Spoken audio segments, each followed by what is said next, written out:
네, 앞서 보고 들으신 대로 남재준 국가정보원장이 오늘 국회에 현재의 안보 상황을 보고했습니다. 국가 최고 정보기관 수장의 비공개 보고라서 관심이 집중됐는데요. 네, 동아일보 하태원 논설위원과 함께 짚어보겠습니다. 네, 어서 오십시오. 네, 안녕하세요. 앞서도 리포트에 나왔습니다. 네. 3년 안에 무력 네. 통일을 하겠다. 이런 걸 입버릇처럼 네. 이렇게 되낸다. 뭔가 믿는 구석이나 근거가 있다는 얘기 아니겠습니까? 어떻습니까? 네, 3대 세습 독재자 다운 발상이라고 생각합니다. 할아버지 김일성, 아버지 김정일 모두 적화 통일이라는 걸 지상 목표로 삼았죠. 네. 근데 60년이 지나도 이루지 못한 목표를 그 손자가 3년 안에 하겠다. 이런 말을 들은 게 굉장히 섬뜩하면서 굉장히 기분 나쁜 내용이라고 생각합니다. 네. 민주당 정청래 그 정보위 간사는 일종의 구호이자 국정 목표일 뿐이다. 이게 단순하게 이렇게 치고 넘겼는데 여튼 그런 그 적화 통일의 목표를 아직까지 가지고 있다는 것. 굉장히 기분 나쁜 내용이고요. 북한은 3이라는 숫자 상당히 좋아하는 것 같아요. 3대 세습, 3대 소조, 그리고 3대 혁명. 6.25 때도 그랬죠. 3일 안에 서울을 점령하겠다고 그렇죠. 했었고요. 사흘 안에. 실제로 네. 그랬고. 그다음에 3개월 안에 그 통일을 이루겠다. 그러니까 적화 통일을 이루겠다. 이런 3이라는 숫자와 연관된 걸 많이 했는데 예. 이번엔 다시 그 3자라는 숫자가 나온 것 상당히 의미 있다고 생각합니다. 예. 김정은이 자기의 고급스러운 놀이를 위해서 네. 3억 달러를 낭비했다. 이런 흥미로운 대목도 있더라고요. 네. 이것도 3억 달러네요. 네. 네. 어쨌든 그 이른바 wishful thinking이라고 하죠. 우리의 희망 섞인 기대가 얼마나 허망한지 이런 걸 보여준 아주 적나라한 사례라고 생각합니다. 예. 스위스에서 학창 시절을 보냈잖아요. 네. 국제학교에서. 예, 그래서 이제 3대 세습을 하게 됐을 때 우리 정부 일각에서는 어떤 기회가 왔다. 이 사람이 개혁 개방에 나설 수도 있지 않겠는가. 서방 문화를 좀 네, 많이 접했으니까.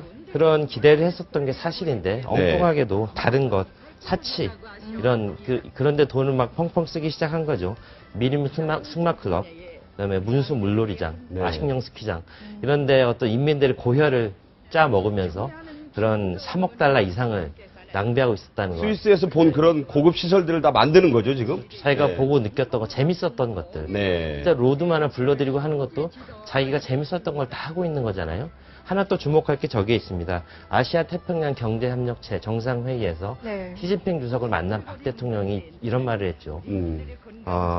북한이 경제 건설과 민생 안전에 좀 더 신경을 좀 써줬으면 좋겠다. 네. 이런 말을 한 이유를 이제 짐작할 수 있을 것 같습니다. 네. 자, 전쟁을 일으키는 세 가지 조건. 여기서 네. 또 세 가지입니다. 이게 네. 적시가 됐는데 특히 네. 남한의 애국 세력이 요청하면 전쟁을 네. 선포할 수 있다라고 네. 했다는 대목이 네. 눈길을 끄는데 이게 누굴 지칭하는 거죠? 그때 저희 동아일보 특종으로 알려졌던 거죠.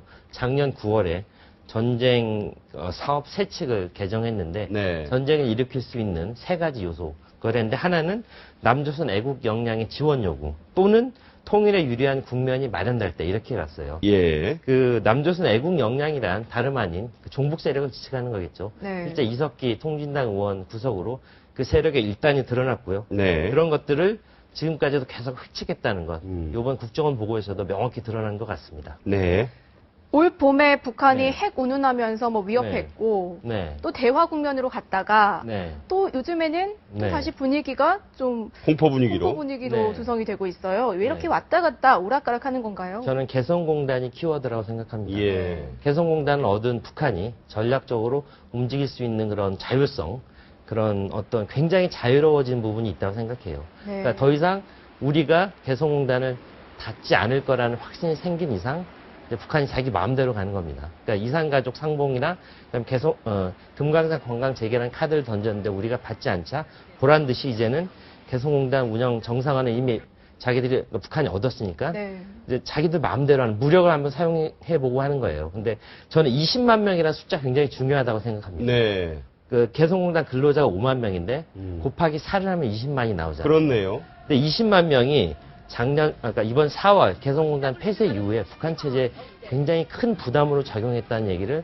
정보 관계 당국자, 고위 당국자한테 들었습니다. 네. 북한이 이 사람들이 반체제 세력 또는 그 김정은의 통치에 반대하는 세력으로 변할 가능성, 여기에 대해서 굉장히 전전긍긍. 자본주의의 실체를 실제로 맛본 세력이라고 봐야 되겠죠? 그렇죠. 그것 네. 때문에 이제 개성공단을 다시 정상화시킨다 굉장히 목을 맸고 개성공단을 정상화시킨 이상 이제는 다른 미련을 좀 접고 다시 한번 벼랑끝 전술을 구사하는 거 아닌가 그런 생각이 들어갑니다. 네. 동아일보의 하태원 논설위원과 얘기 나눴습니다. 잘 들었습니다. 네, 고맙습니다. 감사합니다.